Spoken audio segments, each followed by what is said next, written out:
Assalamualaikum warahmatullahi wabarakatuh.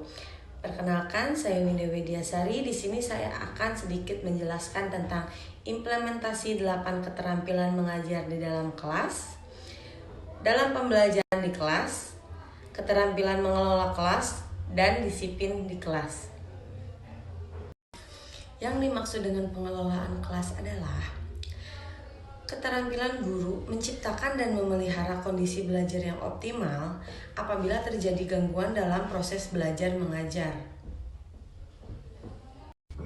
Jadi, yang dimaksud pernyataan di atas adalah seperangkat kegiatan yang diciptakan oleh seseorang guru untuk mengembangkan tingkah laku siswa yang positif, mengembangkan hubungan interpersonal, iklim, sosio-emosi, serta mengembangkan dan mempertahankan organisasi kelas yang efektif sehingga kondisi belajar terpelihara dengan baik.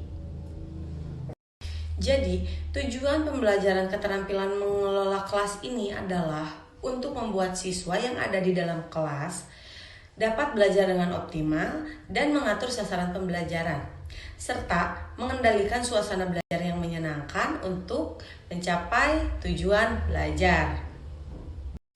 Komponen-komponen pengelolaan kelas dibagi menjadi 2. Yang pertama, keterampilan yang berhubungan dengan penciptaan dan pemeliharaan kondisi belajar yang optimal.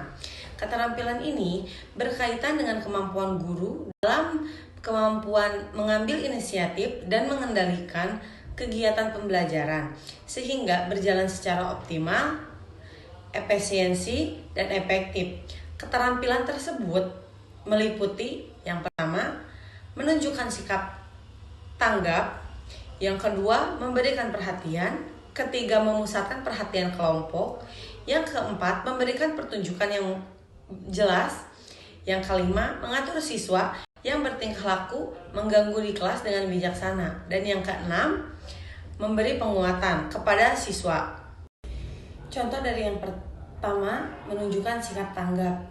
Jika ada sesuatu yang terjadi kepada murid kita ataupun apa, kita harus selalu siap untuk memberikan tanggapan kepada mereka. Yang kedua, memberikan perhatian. Kita selaku guru jangan pernah memberikan perhatian yang berbeda kepada setiap murid, karena itu akan menjadikan sifat sirik terhadap anak murid. Dan yang ketiga, memusatkan perhatian kelompok.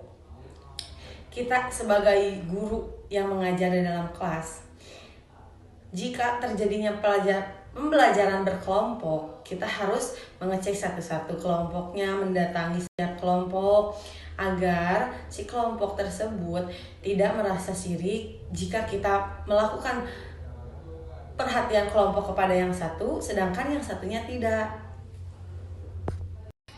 Memberikan petunjuk yang jelas. Yang dimaksud memberikan petunjuk yang jelas, jika kita memberikan satu materi atau satu pelajaran kepada siswa, kita harus sangat jelas memberikan pengertian tersebut.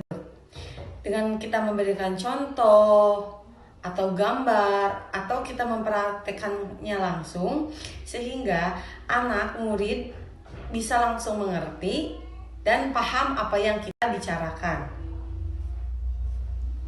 Selanjutnya, menegur siswa yang bertingkah laku mengganggu di kelas dengan bijaksana. Jika ada seorang siswa yang mengganggu atau dia ribut di dalam kelas, maka kita harus memberikan pengertian kepada dia agar dia tidak melakukan hal tersebut yang bisa mengganggu dalam pelajaran kepada temannya.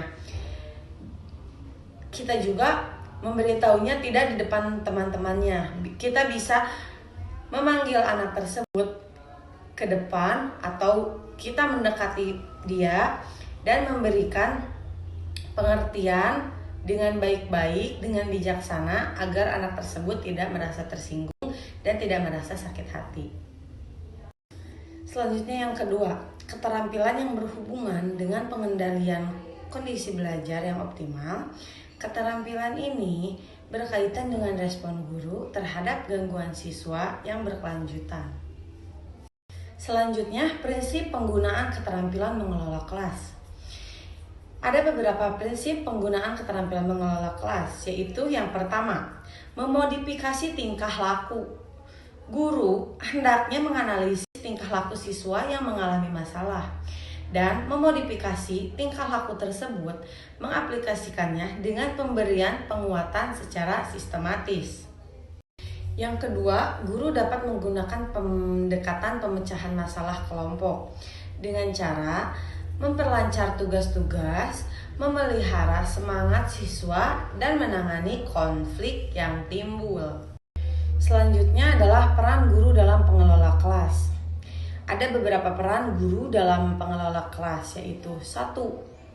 Peran guru dalam mengelola kelas adalah memelihara lingkungan fisik kelas, mengarahkan atau membimbing proses intelektual dan sosial siswa dalam kelas, mampu memimpin kegiatan pembelajaran yang efektif dan efisien.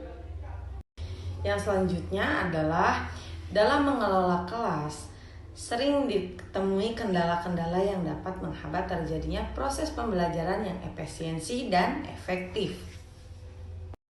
Dan yang terakhir adalah untuk menciptakan proses pembelajaran yang kondusif. Selain menerapkan prinsip-prinsip pengelolaan juga, kiat untuk mengatasi kendala tersebut yaitu guru tidak boleh ikut campur tangan yang berlebihan terhadap siswa. Guru jangan sampai kehilangan konsentrasi yang dapat menimbulkan kesenyapan dan pembicaraan terhenti tiba-tiba. Hindari ketidaktepatan menandai dan mengakhiri suatu kegiatan atau guru harus tepat waktu. Guru harus mengelola waktu.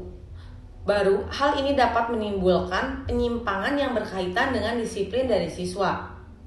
Dan yang terakhir, berilah penjelasan yang jelas, sederhana, sistematis, dan tidak bertele-tele yang menjadikan siswa merasa bosan di kelas dalam pembelajaran. Mungkin cukup sekian yang bisa saya sampaikan. Mohon maaf jika banyak kesalahan. Wabillahi taufiq wal hidayah. Wassalamualaikum warahmatullahi wabarakatuh.